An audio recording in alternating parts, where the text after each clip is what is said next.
महाराष्ट्र विधान परिषदेच्या 17 जागांसाठी होणाऱ्या द्वैवार्षिक निवडणुकीसाठी उमेदवारी अर्ज भरण्याचा आजचा शेवटचा दिवस। अर्जांची छाननी 2 जूनला होईल, तर 4 जून पर्यंत अर्ज मागे घेता येतील। मतदान आणि मतमोजणी 22 जूनला होणार आहे।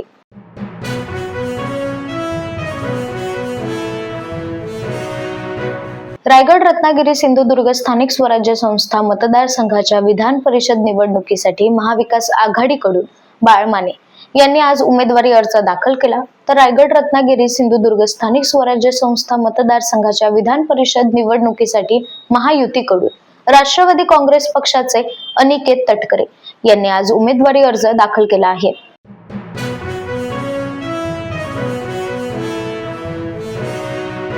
महाराष्ट्र राज्य विधान परिषद सार्वत्रिक निवडणूक 2026 साठी ठाणे मतदारसंघातून शिंदेची शिवसेना, भाजपा व राष्ट्रवादी काँग्रेस, अजित पवार गट आणि आरपीआय यांच्या महायुतीचे उमेदवार रवींद्र फाटक यांनी आज आपला उमेदवारी अर्ज दाखल केला। यावेळी उपमुख्यमंत्री एकनाथ शिंदे यांनी उपस्थित राहून त्यांना शुभेच्छा दिल्या।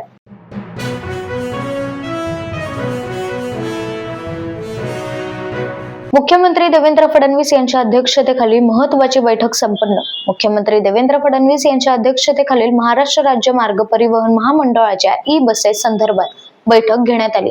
यावेळी मंत्री प्रताप सरनाईक व वरिष्ठ अधिकारी उपस्थित होते।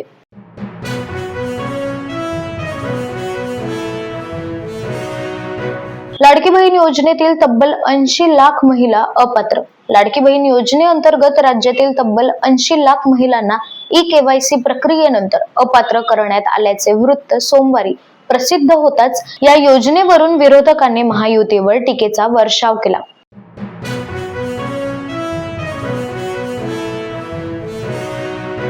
गरज सरो वैद्य मरो, सत्ता हस्तगत करण्यासाठी लाडक्या बहिणींची गरज संपली। आता लाडक्या बहिणी डोईजड ठरू लागताच त्यांना वाऱ्यावर सोडण्याची भूमिका सरकारने घेतली आहे। या 80 लाख महिलांचा टळटळाट घेऊन हे सरकार जास्त काळ तग धरू शकणार नाही।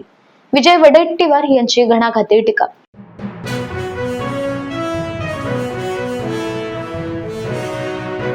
लाडकी बहीण योजनेअंतर्गत सुरुवातीला 2.38 कोटी महिलांना लाभ दिल्याचा दावा राज्य सरकारकडून करण्यात आला होता।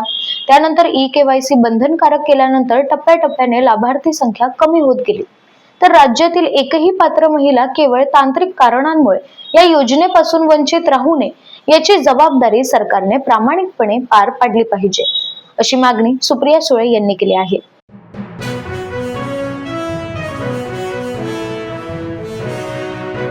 केवायसी फक्त बहाणा आहे। लाभार्थी लाडक्या बहिणींची नावे टप्प्याटप्प्याने उडवून योजना बंद करणे हाच खरा निशाणा आहे। सरकारला या 15,000 कोटीची वसुली करायचीच असेल तर मंत्री आणि अधिकाऱ्यांकडून करावी। लाडक्या बहिणींना कुठल्याही प्रकारे त्रास दिला तर याद राखा, आमदार रोहित पवार यांची टीका।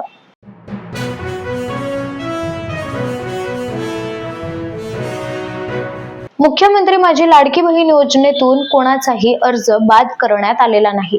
या योजनेच्या पात्रता निकषांपैकी वयाचे, उत्पन्नाचे निकष पूर्ण न करणाऱ्या अर्जदारांची माहिती संबंधित विभागांकडून प्राप्त झाली, तसेच ज्या अर्जदारांच्या नावावर वाहन नोंदणी आहे अशाही अर्जदारांची माहिती आरटीओ विभागांकडून प्राप्त झाली आहे। काही अर्जदार शासनाच्या इतर योजनांचेही लाभार्थी असल्याची बाब संबंधित विभागांकडून निदर्शनास आली आहे। तसेच काही अर्जदारांनी विहित कालावधीत ई-केवायसी न केल्याने त्यांचा लाभ स्थगित झाला आहे, अशी माहिती अदिती तटकरे यांनी दिली आहे।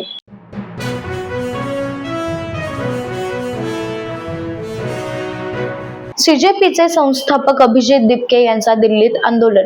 सीजेपीचे संस्थापक अभिजित दिपके यांनी 6 जून रोजी भारतात परतल्यानंतर दिल्लीतील जंतर मंतर येथे शांततापूर्ण आंदोलन करण्याची घोषणा केली आहे। या आंदोलनाद्वारे शिक्षण मंत्रालयाच्या राजीनाम्याची मागणी करण्यात येणार आहे, अशी माहिती समोर येत आहे।